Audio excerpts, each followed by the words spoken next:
नमस्कार। अंधकार से प्रकाश की ओर गीता सत्य सार इस कार्यक्रम में आप सभी का स्वागत है।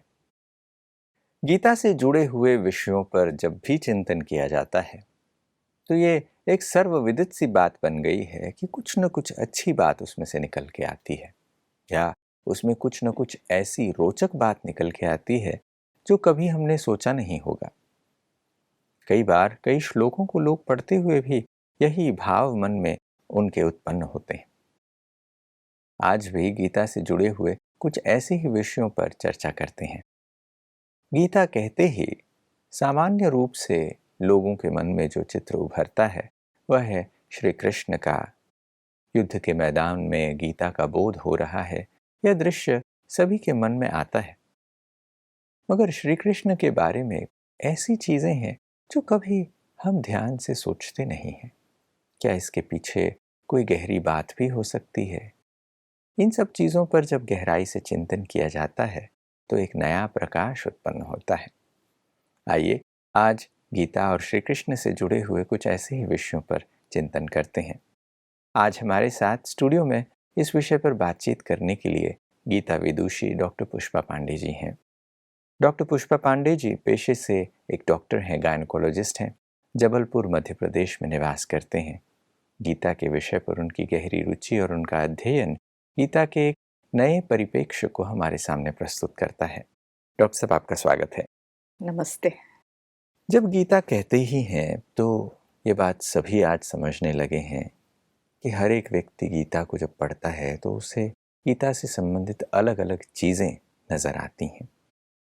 श्री कृष्ण गीता के एक ऐसे पात्र हैं जिसे हर कोई देखता है कि भाई उन्होंने युद्ध के मैदान में गीता को प्रस्तुत किया। आज वो गीता का ज्ञान हमारे पास है। श्री कृष्ण से जुड़ी हुई अनेक ऐसी चीज़ें हैं जिस पर शायद ही लोगों का ध्यान जाता है। उदाहरण के तौर पर श्री कृष्ण के जन्म से जुड़ी हुई बात ले ली जाए। श्री कृष्ण का एक जन्म जो सभी के सामने प्रस्तुत है वह है कि श्री कृष्ण को कंस की कारागार में, कंस के जेल में जन्म लेते हुए दिखाया जाता है।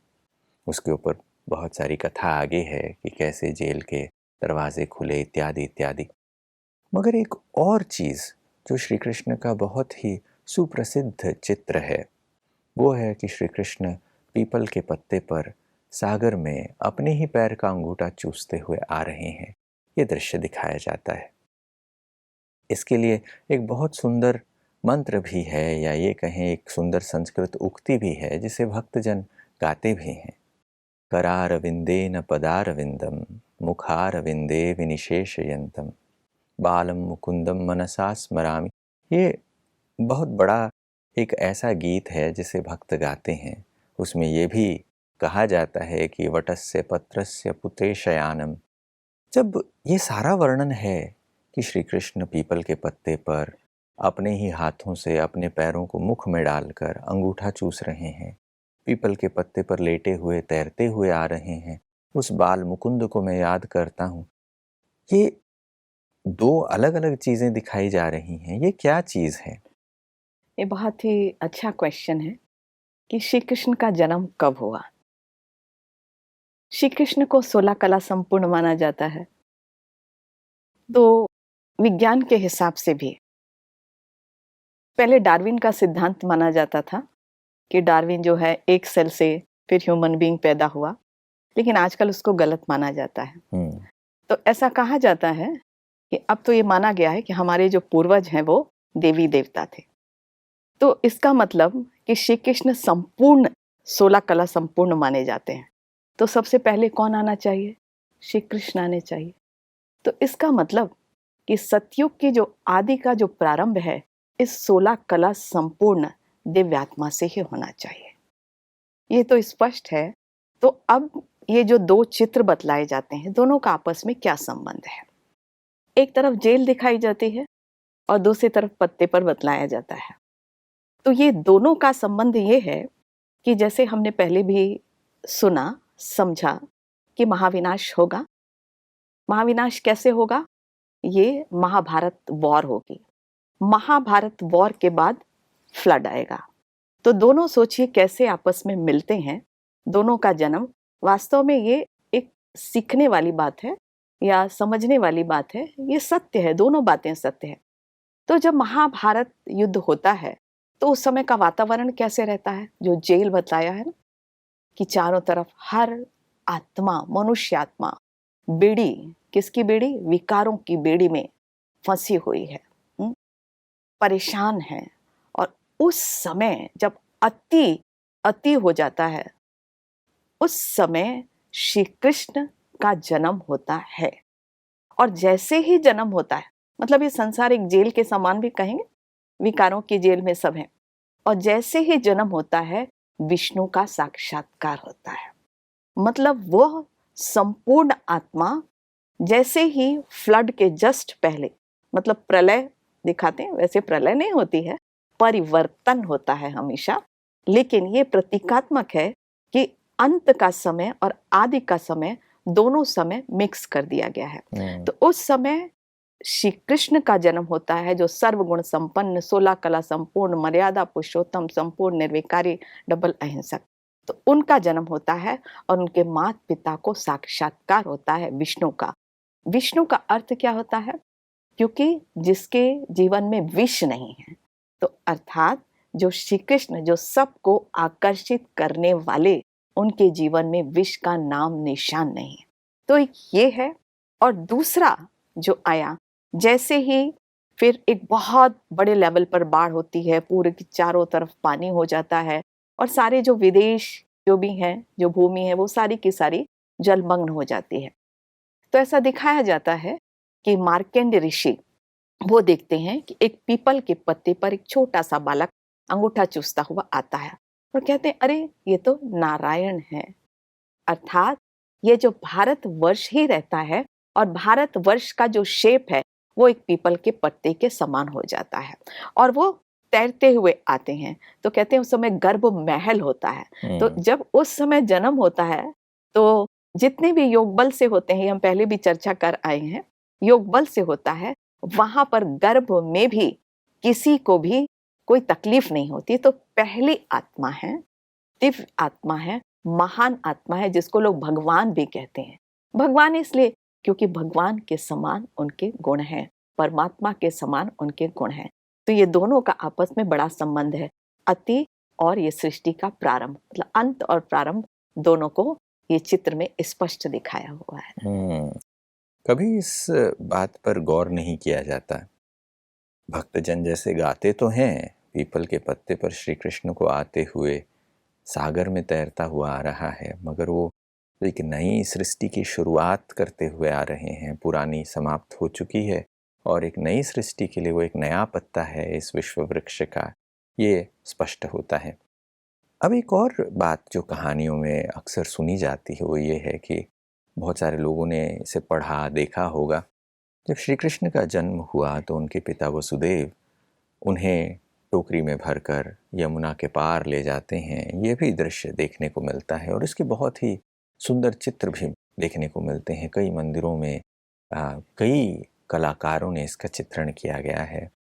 जो बहुत सारे डांस फॉर्म्स और आर्ट फॉर्म्स होते हैं, भारतीय क्लासिकल डांस फॉर्म्स में इसे बहुत सुंदर तरीके से अभिनय के द्वारा, नृत्य के द्वारा प्रस्तुत भी किया जाता है। तो प्रश्न उठता है कि जो जमुना पार ले जाने की बात है कि वो नदी पार करके लेके गए, इसका भी कोई अर्थ है, कोई रहस्य है? तो जैसे ही श्री कृष्ण को लेकर वसुदेव जी यमुना नदी पार करते हैं, तो ये दिव्य आत्मा, महान आत्मा भगवान श्री कृष्ण प्रकृति जीत होते हैं। इस कारण जैसे ही उनकी उंगली टच होती है, वो पानी रास्ता दे देती है। और चूंकि इनका 5 विकारों पर कंट्रोल होता है, इसलिए शेष नाग भी बतलाया जाता है। तो ये इसका आध्यात्मिक रहस्य है। बिल्कुल, चित्रों में ये चीज़ देखने को मिलती है कि भाई एक सांप है जो जब वो यमुना पार कर रहे हैं तो उनके ऊपर छत्र छाया बने हुए हैं। जी। तो ये कितने सुंदर इसके अर्थ देखने को मिलते हैं। लोग सांप समझते ही लगता है कि हाँ, कोई फिजिकल स्नेक है, मगर नहीं, वो 5 फन वाला सांप है जो 5 विकारों का प्रतीक है। ये बात समझ में आती है। अब एक प्रश्न उठता है कि श्री कृष्ण से जुड़ी हुई अनेक लीलाएं बताई जाती हैं। श्री कृष्ण की बाल लीलाओं में ये चीज़ बताया जाता है कि जब वो गोकुल चले जाते हैं, यमुना पार कर इधर आते हैं, तो अनेक असुर उनके ऊपर आक्रमण करते हैं। बहुत ही प्रसिद्ध कथाएँ हैं। पूतना के बारे में कहा जाता है, अघासुर, बकासुर इत्यादि असुरों के बारे में बताया जाता है। तो ये भी चीज़ समझने की है कि क्या ये जो चीज़ें बताई जा रही हैं, इसके पीछे कोई गहरा अर्थ है, जिसे हमें समझने की ज़रूरत है? तो शास्त्रों में जो भी लिखा है उसमें कुछ ना कुछ सीखने लायक तो है ही, क्योंकि हम सबका उद्देश्य भी है कि हम श्री कृष्ण के समान बने। तो हमें क्या करना है, ये सारी बातें बतलाई हैं। ये असुर वास्तव में हमारे जीवन में एक सीख देते हैं। पहली पूतना, तो पूतना मतलब होता है कि प्योरिटी, जिसके अंदर प्योरिटी नहीं है, तो वो प्योरिटी अगर नहीं है मतलब असुर है, तो उस असुर के प्रति विजय प्राप्त करना, अर्थात मुझे अगर जीवन में श्री कृष्ण के समान बनना है तो पूतना पर विजय प्राप्त करना पड़ेगा, अर्थात अपने जीवन को पवित्र बनाना पड़ेगा, तभी हम श्री कृष्ण के समान संपूर्ण पवित्र बन सकते हैं। तो ऐसे कोई राक्षसी नहीं थी, ये सिर्फ हमें सिखाने के लिए ये लिखा हुआ है, क्योंकि हर चीज कथा के रूप में लिखी जाती है, इसीलिए हमारे ऋषि मुनियों ने ये बात लिखी है। फिर दूसरे जो आपने असुर की बात की, अघासुर। अघासुर क्या होता? अजगर को कहा जाता है। तो अजगर जो होता है वो लोगों को कच्चा ही खा जाता है। तो अजगर भी 5 विकारों का प्रतीक है, और आज का अघासुर जो इस समय वर्तमान कहें वो है मोबाइल। मोबाइल से लोगों को, बाकी तो एडिक्शंस हैं ही, लेकिन इतने ज़्यादा एडिक्शंस हैं कि लोग जीते जी जैसे रह ही नहीं रहे हैं, मतलब जीते जी ही अघासुर ने खा लिया है। तो ये भी सीखने का एक हमारे सामने एक तरीका है, या हमारे सामने एक उदाहरण दिया हुआ है कि हम इन विकारों पर विजय प्राप्त करें, कोई भी एडिक्शन या कोई भी बुरी आदतें हमारे में ना हो। और फिर है बकासुर। बकासुर क्या करता है? बगुला। बगुला क्या करता है? बगुला वास्तव में गंदगी को चुगता है, और हंस बुद्धि होना चाहिए, हंस बुद्धि मोती चुगता है। तो बकासुर बहुत बड़ा ऐसे बतलाते हैं कि बकासुर आता है और फिर वो उनके दोस्तों के साथ वो खेलते रहते हैं, तो वो राक्षस के रूप में आता है, उसको भी मार डालते हैं। तो इसका मतलब जैसे श्री कृष्ण इतने पावरफुल थे, उनके जीवन में नाम निशान नहीं था किसी भी गंदगी का, इसी प्रकार अगर हम श्री कृष्ण के समान जीवन बनाना चाहते हैं, अपना भविष्य बनाना चाहते हैं, तो हमें बकासुर तो नहीं बनना है, बकासुर पर विजय प्राप्त करनी, अर्थात पर चिंतन नहीं करना है, दूसरों की कोई बुराई नहीं देखना है, सिर्फ अच्छाई देखना है, सबसे मोती चुगना है, तो हमारा जीवन उनके समान सुंदर बन सकेगा। श्री कृष्ण से जुड़ी हुई कथाओं के बारे में, आपने बाल लीलाओं के बारे में ये स्पष्टीकरण दिया, जो अलग-अलग असुरों की बात कही जाती है। ऐसी अनेक कहानियाँ आज श्री कृष्ण के जीवन में देखने को मिलती हैं, और श्री कृष्ण के जीवन से ऐसे अनेक लेसन्स हैं जैसा हम सीख सकते हैं। जैसे आप ये कह रहे थे कि शास्त्र की हर कहानी में एक ज्ञान की बात है, कुछ सीखने लायक चीज़ है जिसके लिए वो कहानी बनाई गई है।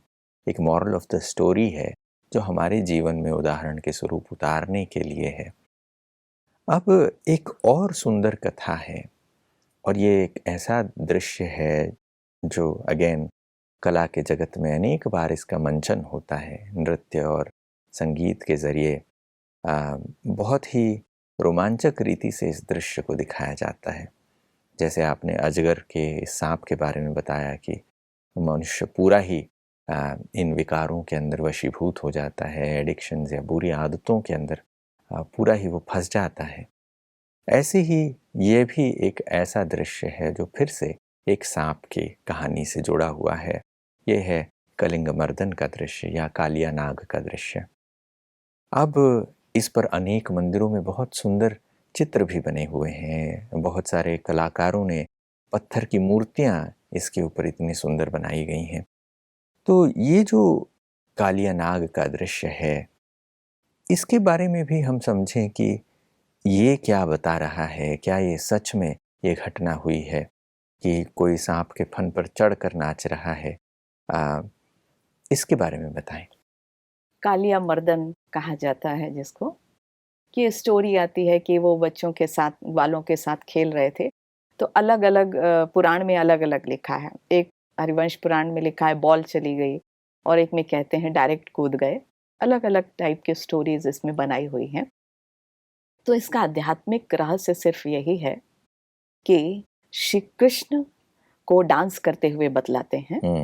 और स्टोरी तो वैसे सबको पता ही होगी कि कालिया नाग आ जाते हैं और वो सारे यमुना नदी को जहरीला कर देते हैं, जिससे वहाँ पर लोगों को पानी पीने को नहीं मिलता है।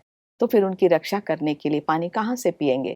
तो इसीलिए फिर श्री कृष्ण जब खेलते खेलते जानबूझ के कूद जाते हैं और उनके फन पर जो है डांस करते हैं। इसका मतलब यही है कि वो जो दिव्य आत्मा, महान आत्मा, उनके कंट्रोल में थे ये सारे के सारे जो विकार हैं। ये इसका रहस्य है। लेकिन एक हम और दूसरा पहलू इसका जानना चाहेंगे, या आपको बतलाएंगे थोड़ा सा इतिहास का, क्योंकि ये चीज़ तो हम सीख रहे हैं ये। लेकिन जो भी भागवत पुराण, हरिवंश पुराण, ये कौन से संप्रदाय का है? वैष्णव संप्रदाय का। और हमारे देश में धीरे धीरे जो वैष्णव संप्रदाय है वो बहुत आगे बढ़ गया। शैव संप्रदाय थोड़ा सा पीछे चला गया है। तो ऐसे कहा जाता है कि ये जो स्टोरीज जो बनाई हुई हैं, जो शैव संप्रदाय किनको मानते हैं? शंकर जी को मानते हैं। क्योंकि शैव संप्रदाय में ऐसा नहीं है कि वो ज्योतिर्लिंग को ही मानते हैं। शुरू से ही शंकर जी और शिव जी दोनों मिले हुए हैं। वो अलग अलग ऐसे नहीं मानते। कोई उसमें भी बहुत अद्वैत वाद्वैत उसमें भी है, जैसे वैष्णव में है ना, उसी तरह से शैव संप्रदाय में भी है। तो वहां पर ऐसे कहा जाता कि जब वैष्णव संप्रदाय की जो स्टोरीज हैं ये सब आगे आने लगी, तो उन्होंने दिखाना चाहा कि जो शंकर जी के जो गले में जो शेषनाग थे, तो उनसे भी ऊपर वैष्णव संप्रदाय के श्री कृष्ण हैं। ऐसे कहा जाता है। तो हमें दूसरा पहलू भी थोड़ा सा देखना पड़ेगा, तो क्योंकि शास्त्रों में इस तरह से चेंज आता है। तो कहते हैं कि वैष्णव संप्रदाय को ऊपर उठाने के लिए भी ये स्टोरी डाली गई है। और ऐसे कहा जाता, एक और आपको बतलाते हैं, जैसे गोवर्धन पर्वत का बतलाते हैं ना। गोवर्धन पर्वत उन्होंने क्या हुआ, एक अंगुली से उठा लिया। तो वेदों में आपको पता होगा कि वेदों में सबसे बड़े कौन माने जाते हैं जिनकी पूजा होती थी? इंद्र की पूजा होती थी। और आप जो अभी की जो भी स्टोरी सुनते होंगे, इंद्र को हमेशा आप क्या देखते हैं? इंद्र भाग गया, छुप गया, देखते हैं ना। तो वो भी ऐसा कहा जाता है कि वैष्णव संप्रदाय, क्योंकि इस पहलू को भी हमें जानना पड़ेगा।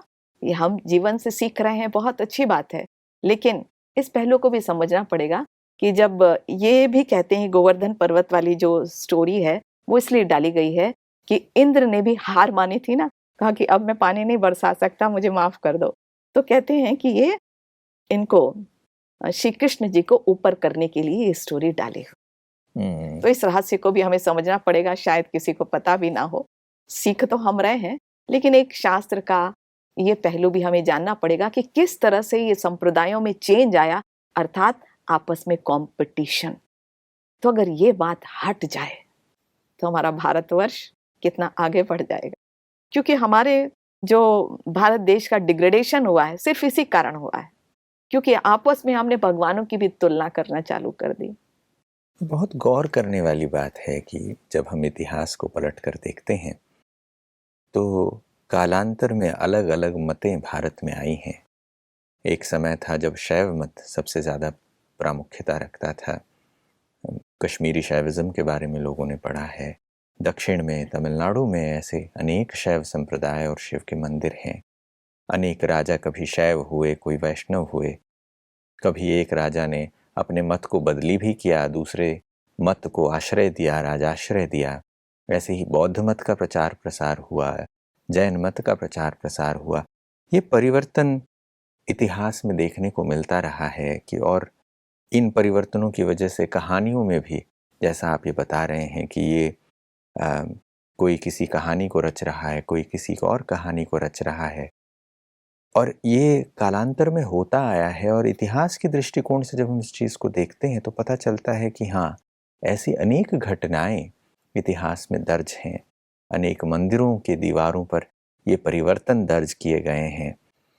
और इन कहानियों के पीछे के आध्यात्मिक अर्थ को जब समझते हैं, उसके पीछे के शिक्षाओं को जब हम समझते हैं, तब शायद हम अपने जीवन में कोई पॉजिटिव चीज़ उतार सकें। जैसे श्री कृष्ण के जीवन से जुड़ी हुई इन कहानियों से हम लेसन्स ले रहे हैं, तो एक और बहुत ही बहुप्रचलित दृश्य जो आता है वो है रासलीला का। और एक और दृश्य है जहाँ पर श्री कृष्ण को ये दिखाया जाता है कि उन्होंने जो गोपिकाएं हैं, गोपिका स्त्रियों के वस्त्र चुराए। ये दृश्य देखने को मिलता है। इसका क्या अर्थ है? तो ये भी बहुत सुंदर रहस्य है। श्री कृष्ण जी ऐसा तो कभी कर ही नहीं सकते जो स्टोरी के फॉर्म में लिखा है। इसका आध्यात्मिक रहस्य है। श्री कृष्ण जब सतयुग में थे तो भी वो सोल कॉन्शियस थे, मतलब बॉडी कॉन्शियस तो थे ही नहीं।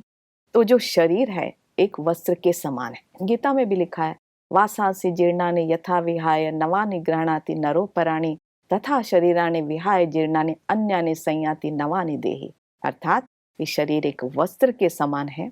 तो इससे हमको ये शिक्षा मिलती है कि हम इस शरीर से अलग होकर अपने को आत्मा समझें। तो श्री कृष्ण ने वस्त्र चुराए, ऐसा कोई वस्त्र नहीं चुराया। जैसे श्री कृष्ण ने पुरुषार्थ किया इस देह से अलग अपने को समझने का, वैसे ही हमारी दृष्टि भी आत्मिक होनी चाहिए, देह देखने की नहीं होनी चाहिए। ये तो एक कहानी के रूप में कह दिया हुआ है कि जैसे श्री कृष्ण पुरुषार्थ करते हैं, हमें भी वो पुरुषार्थ करना है। रासलीला की बात आती है तो रासलीला इस बात का प्रतीक होता है कि हम सब आत्माएं हैं। बिल्कुल। तो हम सब आत्माओं का प्यार किससे है? परमात्मा से है। तो श्री कृष्ण को परमात्मा का प्रतीक माना जाता है। तो वास्तव में जब हम एक परमात्मा को याद करते हैं, तो हमारे जीवन में अतीन्द्रिय सुख की अनुभूति होती है और अलग अलग हम सब एक साथ ही उस सुख का अनुभव करते हैं। इसीलिए रासलीला बतलाई जाती है। फिर हमारे संस्कार भी मिल जाते हैं आपस में, और वही संस्कार सतयुग में एक धर्म, एक राज, एक भाषा, एक कुल, एक मत बनाती है।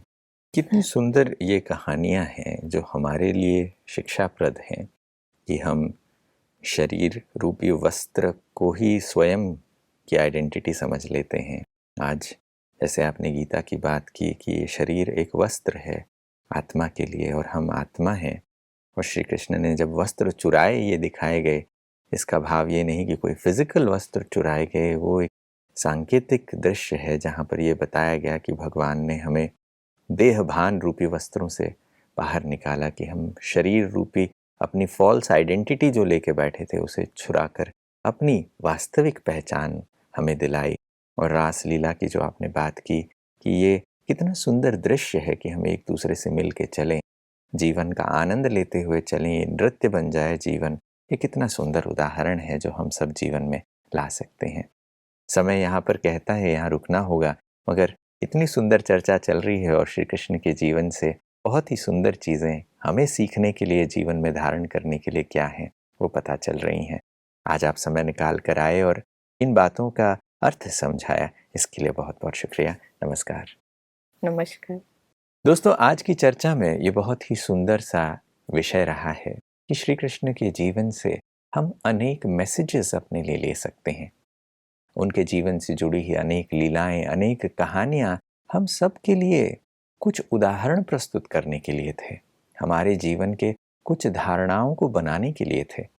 आज हम उन कथाओं का वर्णन, उन कथाओं का वाचन, श्रवण करते हैं, उसे नृत्य और संगीत के माध्यम से मंचन करते हुए देखते हैं, मगर उसका हमारे जीवन में क्या लाभ है, इस चीज़ को समझना बहुत आवश्यक है। आज की बातचीत में बस इतना ही। अगले एपिसोड में फिर मिलेंगे, तब तक के लिए नमस्कार।